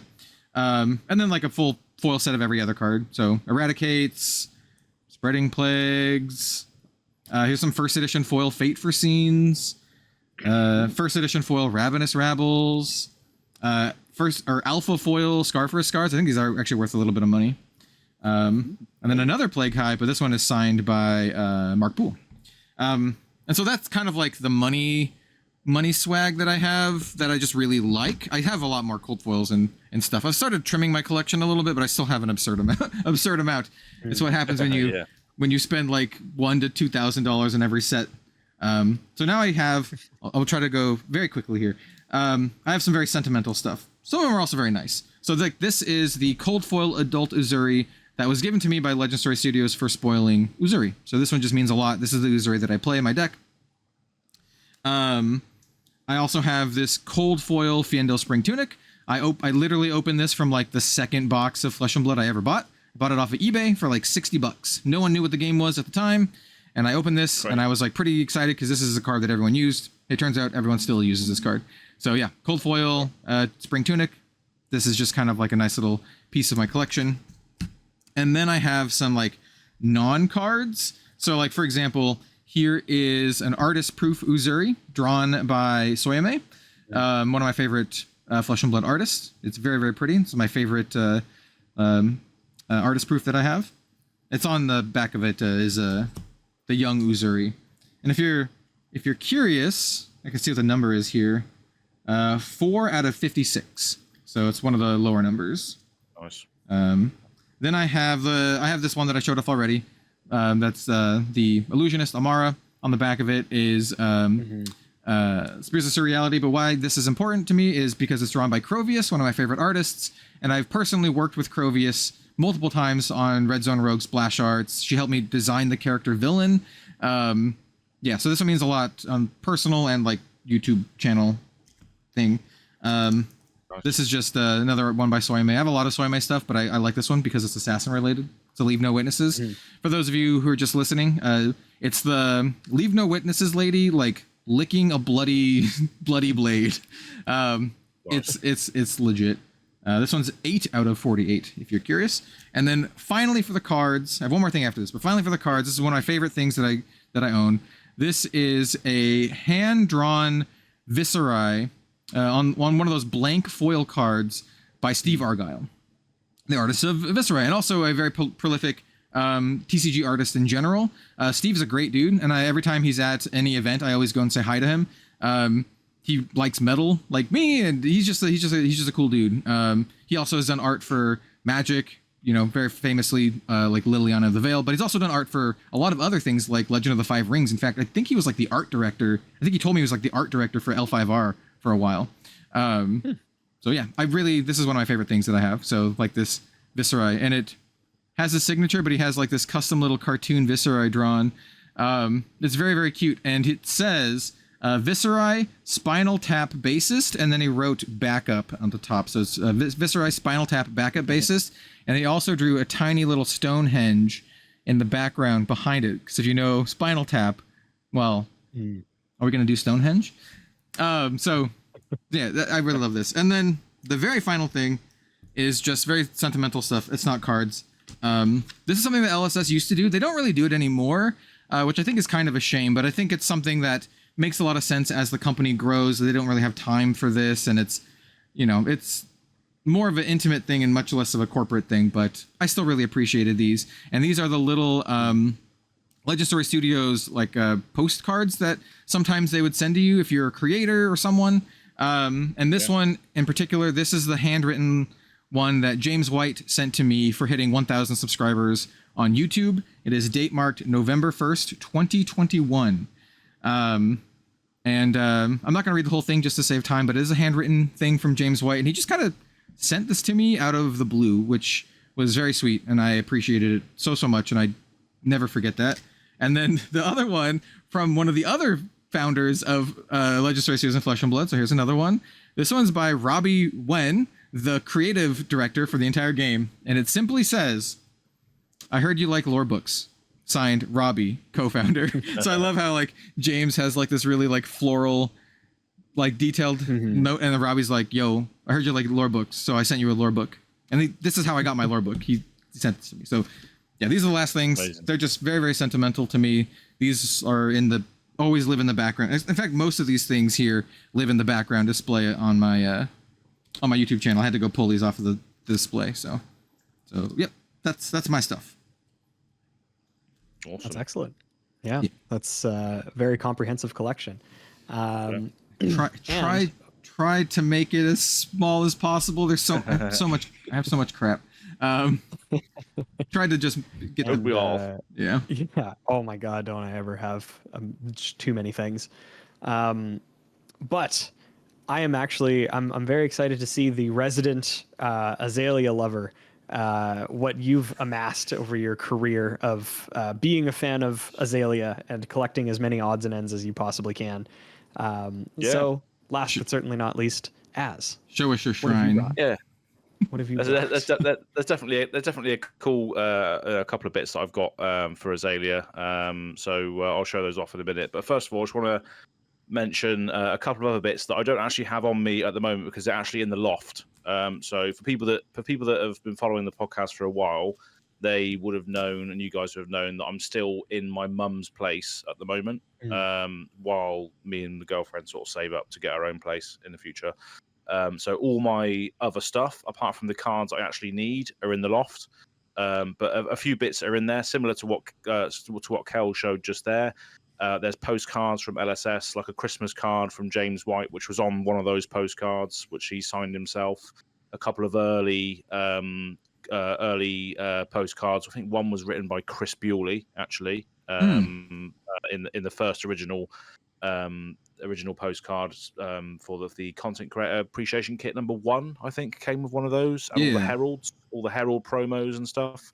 I think you got some lying around as well, Bill. Like all the promos that LSS have ever sent us, they're in this box in the loft.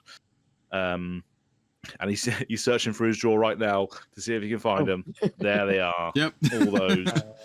Yeah, we have the very first one as well. Yeah. Ready to roll from Everfest, a foil Oh, ready nice. to roll. And Yeah. these are all the ones that they sent us. I haven't replaced any of them with like ones that I happened to pull or whatever. These are the cards that were sent to us by The LSS, cards. and Yep. very, very thankful for that. Yep. Like Yeah. same. I have all mine back in the display. The only one that I actually play with and use is the cold foil Uzuri. Yeah. Yeah. So I just wanted to mention those little things because obviously we all have those as well because of our involvement with the game and what seems like ages now. We've been doing this podcast for quite a while. But also within that box is other bits as well, like the Go Bananas that you guys got for me for doing the UPF series, which unfortunately didn't last as long as I thought it would do because it was just so much work to make it as good as I could get it for the one-man band that I am. But I appreciate you guys getting that for me. I don't know how you procured it or whatever, but it was nice to receive. And similar to that, I don't remember. yeah, I don't remember, but I just remember having a Go Bananas because of the UPF game. So I don't know how you procured that, but there we go. I believe that I traded for it. I think I traded a Heart of Fiendel for it. Oh wow, It's like nice. so. Like yeah, I've come in possession of 2 Go Bananas. One of them is my own, and then someone at an event from New Zealand whose name I forget. Shout out if you're still listening to this. Gave me one to give away, but I think the one that we gave to you is Bill's, the one that Bill got. I think I just gave mine away on the channel or maybe on Twitter. I gave it away somehow. I don't remember how. But Yeah, well, I appreciate it nonetheless. And you sent me also a Yorick as well, Kel. Which is in that same box. So just like sentimental bits that we've got lying around our places that just spark different memories, which is always good. So those little bits are nice. But so first of all, I just thought I'd start with what's this? So this is another thing that obviously this all goes around in a circle. Really, this is the mat that you got me recently. The the Aelia Red in the Ledger Japan mat, which I couldn't go without. So that was great to be able to get my hands on that. And it's going to be interesting to see what other sort of Japanese exclusives, apart from the 5th anniversary packs, we're going to get access to. Because just the Japanese aesthetic and the language on your Arsenal zones and combat chains just looks sick. Actually, similar to that, I just thought of something. While you're in Osaka, if you can you also pick up me a Aelia deck in Japanese, like one of the Japanese Aelia Armory decks? If they have one, I would like you to pick me up one. Yeah. Sorry. Yeah. Well, I am actually going. Yeah. Yeah. So that's another thing as well. I'm going to be going to table game cafe shuffle while I'm there. And I'm going to be doing a store tour video with them. So if they've got it, I can just get it. I can just get it there. But I'm sure they probably will have it. Nice. Did you? One of the. Oh, I'm sorry. I was going to ask if you just if you already set that up with them, like you. Yeah, I've asked them already. They're happy to do it. Yeah. That's awesome. So I'll be doing that. The guys showing me around doesn't speak English too much, but I think the owner does. So, but I'm hoping to go there with someone who's quite fluent in the language. So we'll see how that goes. Maybe there'll be like a subtitles bit on the video. We'll see. See how grandiose we get with that. But the exact same mat I've also got, which is signed by Felicia Liang, who did the art. So as you can see, multiple different Red in the Ledger mats that I've been able to procure. So for the audio listeners out there, they are both exactly the same mat. So the Felicia Liang signed one doesn't have any zones on it, and then the Japanese one, of course, does have zones on it. The next thing is this banner, which I'm probably not going to be able to get out in its full respect because it's quite large. So this is the Aelia Arcane Rising banner, and if you just roll it up, this is the one I took to the top of Penny Fan Mountain. I'm not going to be able to show it, am I? Really? Her face is probably larger than my face, or probably larger than the screen at large. There we go. Oh, there we go. It was a good angle. Oh hell yeah! So, can't even see me anymore, can you? You can't even hear me. We can see her. Yeah. Yeah, See you we- later. Azalea's Yeah. on screen at least. Yeah, for sure. Exactly. So yeah, that's the banner. I'm just rolling it up now, and you're probably getting some ASMR of me rolling this thing back up. It's like squit, squit, squit, squit, squit, tasty. squit. Yeah, so I'll try and just put that to the side for now. Then, of course, there was the Aelia Armory deck, which is a nice sentimental thing because I don't know if, quote unquote, any creator has spoiled a product yet. Maybe the professor, perhaps, spoiling the. Back in the day, there have been a few people who spoiled the Blitz decks, I think. So back in the day, I think they gave one to a Magic content creator who was getting into it. I can't remember her name. Nessa. Yes. Nessa Meow Meow, I think. Yeah. She spoiled Briar, I believe, like the Briar Blitz deck. So yeah, there have been some cases of like content creators spoiling like Blitz decks and stuff. Yeah, so that was just a sentimental.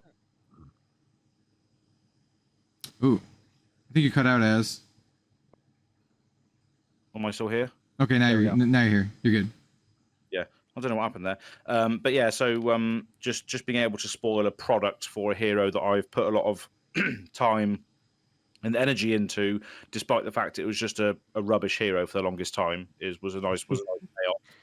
I don't like when I tweeted out about Judge, Jury, Executioner, which was obviously the spoiler card legendary Aelia specialization. I was just like, if I never get a spoiler card or a spoiler product ever again, I'm happy with the fact that I've got this legendary Aelia specialization to spoil, and then I just go and get an armory deck to spoil, which is just I don't know how it can get better than that going forward. So, I mean, for unless me, it's a new hero. For me, it's the hero. Like that's the big spoil because it's like that's the big thing. Like such the key part. I'm very, very honored that I was able to spoil Uzuri. Even if they never want me to spoil another hero again or whatever, I'm fine. I still gotta spoil my favorite hero, so I'm happy with that. Got to spoil an assassin, a rogue. Exactly. Yeah, I gotta spoil it after. I think DM Armada spoiled Arachne, so I was very, very happy to spoil Uzuri, and I don't think they've since Uzuri. I don't think they've given it to players. Like I think they've done it every single subsequent time. Maybe because like there was a little hiccup with mine, not on my fault at all. It's because Uzuri got leaked like a day before my spoiler was supposed to go live, and they caught it really quickly, so almost no one saw the leak. But they messaged me and they're like, "Hey, you can just post your video whenever." And so I was like, "Oh crap, it's not actually ready, but I guess I'm just gonna do it." And I was gonna re-record the audio because I thought it sounded really bad. But anyway, so yeah, I just pushed it out. So if the audio sounds fuzzy on that, that's why I was gonna re-record the whole my audio. Anyway, so yeah. That's funny. It's an interesting journey, isn't it? Like that we have with heroes and stuff. So we'll see. But yeah, I'm happy that I got to do that, and we'll see what happens from here. But speaking of heroes, of course, you got the Marvelous Aelia, obviously. This is the Geheime Trumpf version, which is the German version. Nice. Sorry for butchering the pronunciation there, but there are Italian, Spanish, and some other languages as well that you can get. French as well. Yeah, Italian, French. Spanish, and French that you can get the Marvel in. Spanish, French, German. Then we got couple of art things as well for Aelia. We got this from Izuadi, which I got at Worlds. So this is looks great. The famous story of, it's a bit probably overexposed at the moment, but it looks better than what it is on this camera. The famous story of me being pissed out on my face on the player reception, just going up to Izuadi like, "Hey, Izuadi, you got an eyes proof for me?" Yeah, and that's where I got that from. That was a good time. Oh, funny story about the Aelia Marvel as well. Basically, when I went to Pro Tour Lille, so that was the first big event I ever went to, I took my binder with me at the time, which was just full of random Majestics and random stuff that I'd pulled from various sets that I never used. So my mate who I was there with, Tobias, he's an out-and-out trader. He absolutely loves trading and getting his hands on all the cool stuff. He went to one of the booths with my binder, because he was also looking for a Marvel Dorinthia as well at the same time, because Dorinthia's his bag. And he managed to get us both what we were looking for out of the trades that are available in my folder. So he just came back one day and was like, "Here you go, Az." I was like, "Oh, fuck it, hell, cheers, mate." So I got my Aelia from the stuff that was lying around, and that just goes to the collectability and the tradability of this game as well. As that if you've got a load of stuff, you can just normally trade it into other cards or other things that you want to get for your collection, which is great. I had a frog in my throat there. That's all good. I've been, like I said, I've been. Sorry, way to put it. I'm not. I want to say downsizing, but that's not the right. I guess it technically is. I have a lot of cards. And I have a lot of extra cards. I had like 12 Art of Wars, and I'm like, I don't need 12 Art of Wars. I'm just gonna sell them. And so I kept my full foil set. I kept my full first edition set, and I sold all of my unlimited. Same with CNCs. Regulars.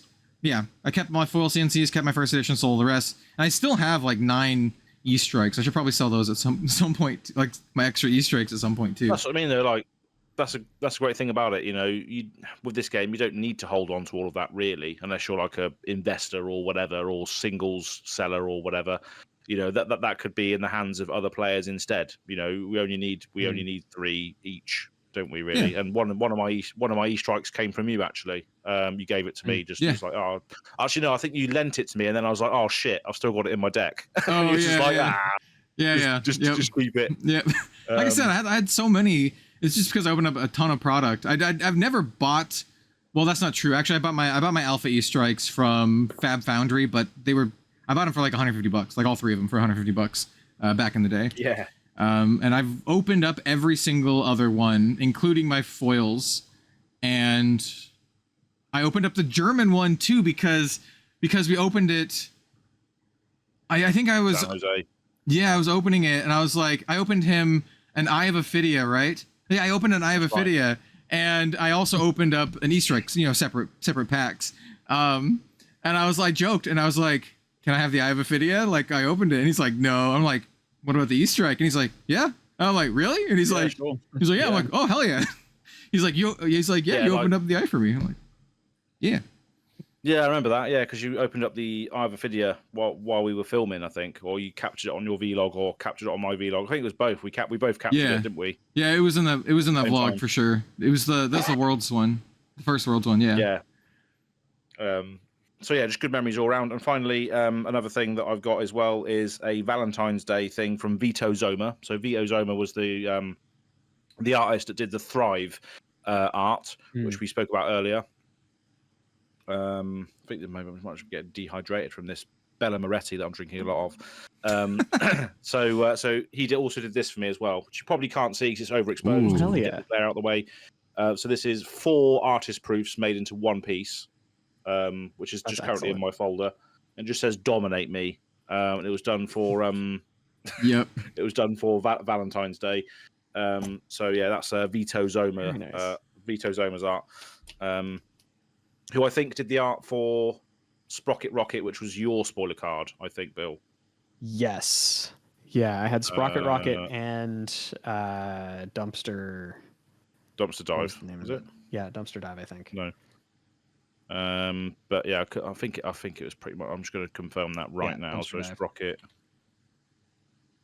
Sprocket Rocket was Vito Zoma, yeah, so I was right. So yeah, he's got. I could have just checked the back of the card, because they're all artist proofs after all.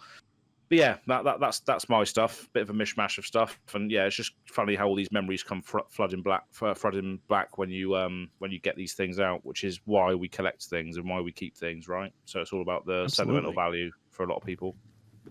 Yep. Yeah.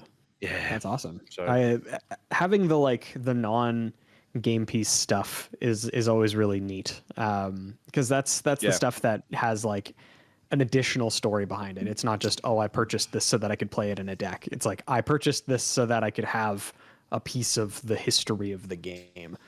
Exactly. I'm not gonna do it. You just made me think of another thing that's actually I love quite a bit, and these are things that I would never even consider selling. We can see them. No, you can't. She's in the background there. Yeah, you can't see it. Those visual or the not watching the podcast. These are both actual paintings from the card game Sorcery. But over to this. Actually, maybe I'll do this. Oh, there you go. So here are the three Shikishis that I have. I could just take them off the walls. You can see some of my studio lighting. So I have a Prism and a Dromai, young Dromai, both drawn by artist Livia Prima, one of my favorite artists. She's fantastic. Both her and her significant other or husband, Billy Christian, they're both great. So I asked her to draw a Prism for me, and then I asked her to draw a Dromai for me. The Dromai one is actually addressed to me, which is cool. And then beneath that is Uzuri, drawn by Iswardi Therianto, also addressed to me. And all of them look super, super nice. Yeah. They do, yeah. And so, this is my hand-drawn part of the studio. This is my hand-drawn wall. So we have those three, and then another sorcery painting, and then another sorcery, three original paintings from sorcery. But we're not talking about that. So come back over here. Nice. Yeah. No, hell yeah. Again, I love seeing stuff like that. Seeing the stuff that, again, like immortalizes the history of Flesh and Blood. So that stuff's really cool. Like I have the mats as well. Like I have the Japanese spring tunic mat. All the mats that I've received from LSS that are like, I think they're relatively like, I don't think they're widely circulated anymore. The original one, the first one that I got was an Icelander mat, which ended up being a relatively common one. But there's the one for like Boast that was just recently for heavy hitters. I haven't seen those around as much. I don't know if they're still like common. They might still be, but the mats are one thing that I also really need to cut down the excess on. I literally have like 70 or 80 Flesh and Blood mats, and then tons of others from other card games. And I really just need to pick like my favorite, I don't know, like 10, and even 10 is a lot, and then just sell the other 60. Because I think I have almost every single Tales of Aria mat. At the time they were giving out specific mats for different callings. And they were like all of the channels, and that like Channel Lake Frigid, Channel Mount Heroic, all these. And then all of the Pulse, like Pulse of Eisenloft, Pulse of Volthaven. So I have all of those, plus a bunch of others. I do have a couple Sentimental ones. The Sentimental ones are the ones that I got for casting. Coincidentally, those are also the valuable ones because those are the Judge playmats. So I have the Demonastery Judge playmat, which I think is incredibly rare. And then I have the Everfest Judge playmat. I might have another one too. I don't remember. There's like I said, there's like literally like 70 playmats. So you'll all be pleased to know that you probably still have the Living Legends podcast playmat that I sent to you both. Yeah, somewhere.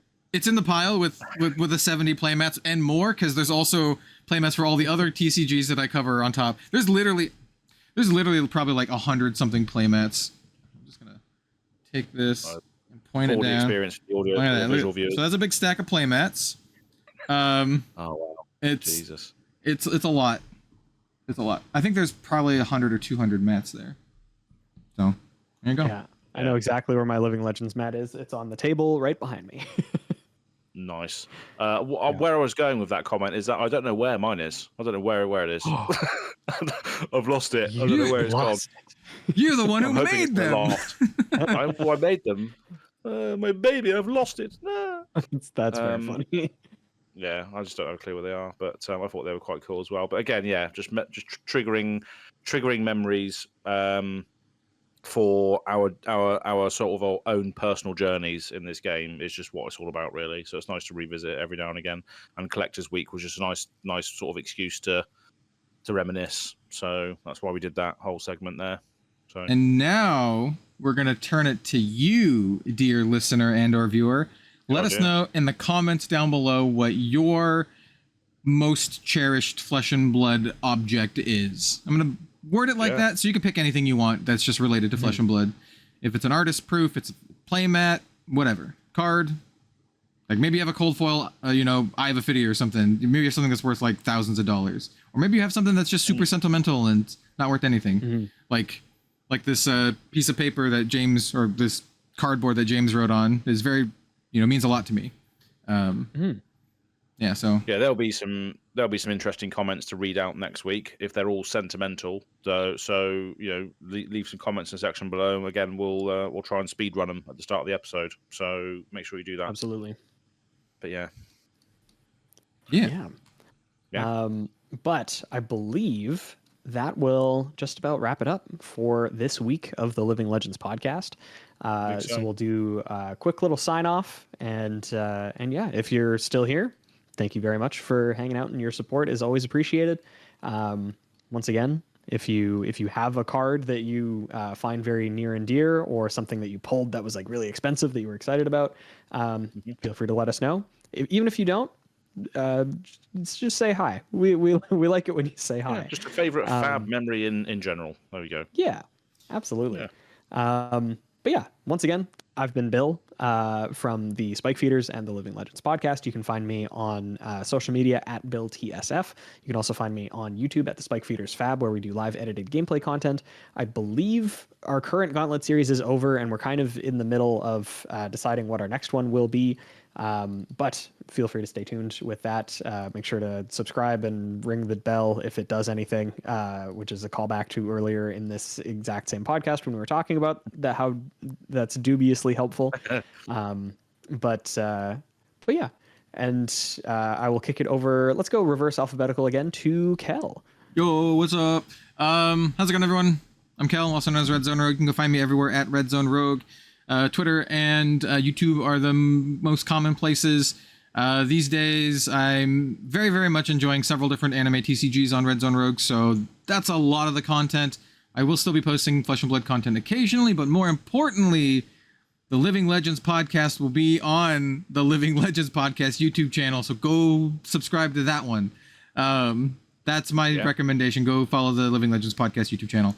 And I also post random crap on Twitter sometimes. Sometimes it's complaining that we're making a joke that my package got delivered to the wrong address, which it did, and I still have no idea where it is. And sometimes it's just a meme or a shit post or something. So go follow me there for for reasons. I don't know. 4,000 people follow me for some reason. So go ahead and follow me. Doing a great job selling yourself. Yeah. Maybe that's just the amount of non-committal self-shilling that appeals to all of the the young folks out there. All the Zoomers half my age. Anyway, Az, how about you? Where can people find you? Yeah, absolutely. Well, you can find a little bit of the Living Legends podcast over on Go Again Gaming at the moment. That's my channel, because we're all still partaking in the league that means nothing. So at this moment in time, the round 3s are going to be being played at this point. Round 2s are going up for the next few weeks. It's really been quite good for the channel, because YouTube is recognizing that I'm basically posting a video every day, at least at the moment.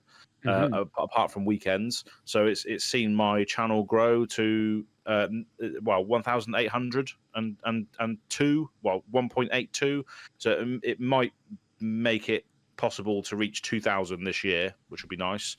As to 10K, as to 10K. Go sub to Az too. After you sub to the podcast, go sub to Az as well. Yeah, and the Spike Feeders Fab too. Get them to 10K as well. Spike Feeders Fab. Yeah, absolutely. But yeah, so it's been really good for my channel. So go and check it out. It features these guys' games as well on there. So we got Bills coming up in I think it's next week when you played against Roger Bodie on Bolton. Yes. And that it was a fun game. You had some insane turns. He had some insane turns. It's just you were on the latter end of. I won't spoil it, but there we go. So clearly, Bill and I both won our games with a commanding victory. Absolutely. I don't actually know how Bill's game ended. I'm just saying, stuff. I did really like very long. I really liked when Az was, I suppose, editing the game, and just sent a screenshot of my board, and I think the direct quote was, "What the F is this board, Stace? What is this combat chain?" What is this chain? Yeah. So yeah, just some. The round twos have been really, really good. So go and check them out on Go Again Gaming. There's some extremely huge power turns from a lot of the players in round two. So it's really, really interesting to see. Watch my game when it comes out and count the number of times I get ALS'd, and then count the number of times I get. Oh really? I get eruditioned. Go do it. Oh boy. Oh, okay. I got Nice. prismed, Yeah, yo. I'm editing that game right now for releasing, not next week, but the week after, I think. But yeah. So and then so I'm Going in Gaming AZ on Twitter, and then that's pretty much where I operate at the moment. So go and check those out when you can. And that's pretty much it for today, I think. Yeah, Been a good one. that'll be it. Been a long one, but that's why we didn't go to the Arsenal step, because I think we've been chatting on for a long time today. But yeah, I think that's pretty much it, isn't it, really? Yeah, that'll be it. So thanks once again, everybody, for listening, and have yourselves a great night, and we'll catch you in the next episode. Bye. Goodbye. Like and subscribe to Living Legends Podcast. I'm leaving that in.